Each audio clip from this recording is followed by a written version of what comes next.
Halo, perkenalkan saya Alaman Suryamzaki dan rekan saya Ferry Nur Syamsi. Jadi kali ini kami akan membahas teori dekonstruksi menurut Jacques Derrida, membongkar hierarki makna dalam teks. Makna selalu tertunda. Untuk profil Jacques Derrida sendiri, ia lahir pada tanggal 15 Juli 1930 di El Biar, Aljazair. Ia wafat pada tanggal 9 Oktober 2004 di Paris, Prancis. Seorang filsuf asal Prancis. Tokoh utama teori dekonstruksi, berpengaruh dalam sastra, filsafat, budaya, hukum, dan linguistik. Jadi, Jacques Derrida merupakan salah seorang filosof modern yang banyak mengkritik gagasan dan teori para filosof modern. Para filosof barat, misalnya yang seringkali mengunggulkan logosentrisme. Hal ini sangat tidak disetujui oleh Derrida.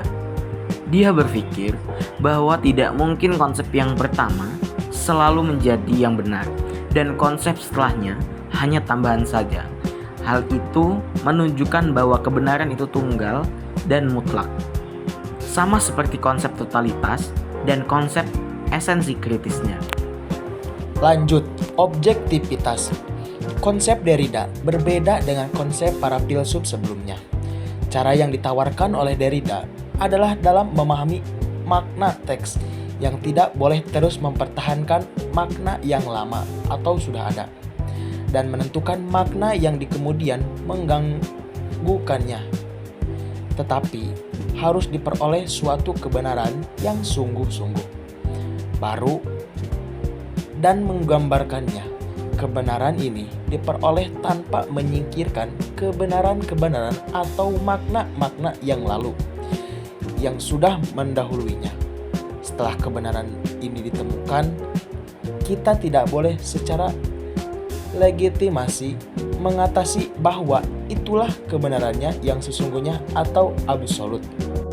Lanjut kedua, kebenaran atau makna yang diperoleh bukanlah satu-satunya kebenaran, tetapi ada kesempatan untuk ditemukan kebenaran baru, sampai seterusnya.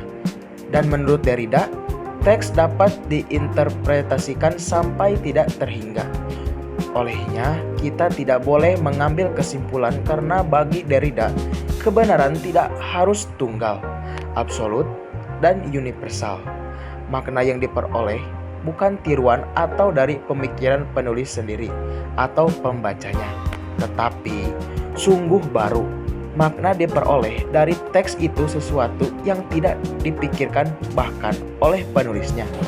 Derrida tertarik untuk mengkritik filsafat modern karena filsafat modern identik dengan pandangan metafisika, kehadiran, dan logisentrisme. Metafisika kehadiran menjelaskan bahwa suatu konsep atau teori akan dibenarkan jika sudah mewakili being atau ada. Konsep menurut Derrida. Yang pertama, menurut Derrida, yang ada tersebut bisa diwakili oleh kata, tanda, dan konsep. Hardiman 2015. Ada intinya, pemikiran Derrida ini dilatar belakangi oleh ontologi Heidegger, fenomenologi, dan poststrukturalisme Prancis. Hardiman 2015. Yang kedua, kemudian berkaitan dengan teori itu muncul kritik terhadap Samsurian.